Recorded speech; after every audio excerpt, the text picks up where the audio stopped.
Wajah Qin Yueqi berubah dan dia berkata dengan tergesa-gesa, "Nyonya Zhao, Chen Er masih muda. Dia hanya impulsif sesaat." Dan mulutnya terbuka. "Tolong jangan dimasukkan ke dalam hati." Nyonya Zhao berkata dengan dingin, "Muda. Jika saya ingat dengan benar, Qin Chen hampir berusia 16 tahun ini. Saya mendengar bahwa dia masih belum bangun pada upacara kebangkitan Universitas Tianxing belum lama ini. Sebagai putra dari keluarga Qin, dia tidak tahu cara belajar keras dan memenangkan kehormatan bagi keluarga Qin. Namun, dia berkelahi dengan orang lain di kampus, yang menghancurkan reputasi Istana Dingwu. Apa kejahatan menganiaya orang lain dan melanggar aturan keluarga Qin? Petik 2. Ya, wajah Nyonya Qin Yuer pucat. Dosa macam apa yang seharusnya kamu lakukan? Qin Chen menatap Zhao Feng dengan tatapan dingin. Menghadapi Nyonya Zhao, yang sangat berkuasa di keluarga Qin, dia tidak takut. Dia berkata dengan suara dingin, "Sebagai ibu dari keluarga Qin, kamu berkomplot pada pelayan dan mempermalukan murid keluarga. Ini yang kamu sebut aturan keluarga Qin." "Kamu," Nyonya Zhao tidak menyangka Qin Chen akan membalasnya, dan dia sangat marah. Tetapi sebelum dia sempat berbicara, dia mendengar Qin Chen terus berteriak dengan marah, "Sebagai keluarga wanita, kamu berkumpul dengan Zhao Qirui, yang terkenal dan tidak senonoh, Wang Du. Inikah keutamaan wanitamu?"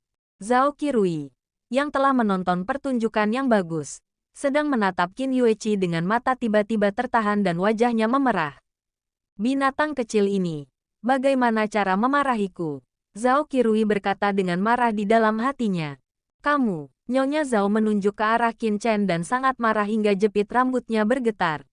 Dia berkata dengan marah, "Zhao Qirui adalah saudaraku Wang. Nenek moyang Nyonya Zhao mempunyai ikatan dengan keluarga kerajaan. Dia pernah menjadi seorang pangeran." Zhao Feng memanggil Zhao Qirui Wang sebagai saudara laki-laki, tapi itu tidak ilegal. "Yah, sebagai saudara dan saudari, kalian mengadakan pertemuan pribadi, yang bahkan lebih buruk lagi. Sebagai seorang wanita yang diberikan oleh Istana Kekaisaran, kalian seharusnya menjadi perwakilan wanita di dunia dan berperilaku sopan. Jika ini tersebar, bagaimana caranya? Bisakah keluarga Qin memantapkan diri mereka di negara bagian Qi?" Qin Chen meraung lagi, dan cahaya dingin di matanya berkembang. "Kamu, binatang kecil, kamu berbicara omong kosong. Ambilkan dia untukku." Nyonya Zhao tidak tahan lagi dan meraung ke arah kedua penjaga. Dia sangat marah hingga dia gemetar. Jika kata-kata Qin Chen benar-benar menyebar ke keluarga Qin, maka dia, ibu dari keluarga Qin, tidak akan memiliki wajah untuk tinggal di Wangdu. Ketika kedua penjaga mendengar perintah Nyonya Zhao, mereka segera meraung dan bergegas ke Qin Chen, satu kiri dan satu kanan, dan menjepitnya di tengah, seru. Qin Yueqi, mati-matian memblokir di depan debu Qin. Dengan marah, "Kamu yang berani memindahkan debu kunak." Seorang penjaga memandangi suara yang dingin dan dingin. "Nona, maaf." Di akhir pidatonya, dia mendorong Qin Yueqi menjauh. Namun, sebelum tangannya menyentuh bahu Qin Yueqi, tiba-tiba, cahaya dingin yang tajam lewat, dan semua orang hanya merasakan sekuntum bunga di depan mereka. Udara di ruangan itu sangat dingin. Kemudian, dengan bau darah, penjaga itu menjerit melengking. Setengah lengannya telah dipotong oleh pedang Qin Chen, dan darah segar terciprat ke seluruh tanah. Di bawah rasa sakit yang menusuk, tubuhnya tiba-tiba mundur. Namun, pedang di tangan Qin Chen seperti meteor yang mengejar bulan. Bagaimana bisa penjaga itu menghindar? Dia tidak bisa melarikan diri. Dia melihat pedang itu mengarah dengan darah yang menusuk jantungnya. Matanya dipenuhi ketakutan yang tak ada habisnya. "Keluarkan pedangnya dan ambil kembali." Sekali jalan, puff, aliran darah panas keluar dari dada penjaga dan mengalir keluar setinggi 2 meter. Penjaga itu panik dan mencoba menutupi lukanya dengan tangannya. Tetapi darahnya, seperti air mancur, tidak dapat ditutupi. Akhirnya, matanya menunjukkan ekspresi ketakutan yang besar, dan tubuhnya melunak dan terjatuh.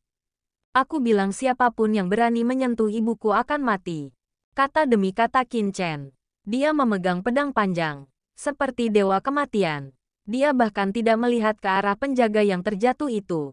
Suaranya dingin seperti iblis dari 9 neraka. Darah di ujung pedang menetes perlahan. Tidak ada suara di dalam ruangan. Hanya suara darah yang menetes ke tanah yang bergema. Nyonya Zhao. Sekelompok pria galak. Semuanya tercengang di tempat yang sama. Seperti bebek yang lehernya terjepit. Para pelayan yang mengawasi dari jauh di luar tampak ketakutan. Rouge bahkan lebih takut, dan wajahnya menjadi pucat. Dia menggigil dan berkata dalam hatinya, binatang kecil ini, beraninya kamu membunuh orang. Sedangkan penjaga lainnya merasakan kening dingin, keringat dingin, dan badan kaku serta tidak berani bergerak. Dia ingat, meskipun Tuan Qin yang berusia 15 tahun telah diterima di akademi, usianya belum genap 1 tahun. Ada 9 tingkatan seni bela diri di benua Tianwu. Tingkat Kaisar, tingkat Kaisar, tingkat Kaisar, tingkat Kaisar. Setiap level dibagi menjadi 3 level, tahap awal, tahap tengah, dan tahap akhir. 1 lapisan, seperti langit yang berat. Sebelum mencapai tingkat manusia, sebenarnya ada keadaan pembekuan nadi. Yang disebut tahap koagulasi denyut nadi adalah membuka meridian internal. Hanya ketika lebih dari 7 meridian terbuka barulah Qi yang sebenarnya dapat dipadatkan dan memasuki tingkat manusia. Oleh karena itu, tingkat manusia telah dianggap sebagai pejuang sejati. Mereka adalah penjaga yang paling umum. Pada dasarnya berada pada tahap menengah dan akhir tingkat manusia. Setelah beberapa saat melakukan kebodohan, Nyonya Zhao adalah orang pertama yang sadar kembali. Wajahnya memerah dan matanya bersinar dengan keganasan yang luar biasa. Dia tidak menyangka Qin Chen yang selalu penakut dan penurut akan berani melakukan pembunuhan di depan umum. Bukan hanya dia, bahkan Qin Yueqi tercengang dan tiba-tiba tenggelam dalam hatinya. Qin Chen, kamu gila. Kamu berani melakukan pembunuhan di depan umum. Jika ada yang datang, aku akan menjatuhkannya dan menanganinya sesuai aturan keluarga. Mari kita beri contoh. Suara Nyonya Zhao yang galak dan galak bagaikan guntur. Ya, penjaga lain segera kembali kepada Tuhan. Bang!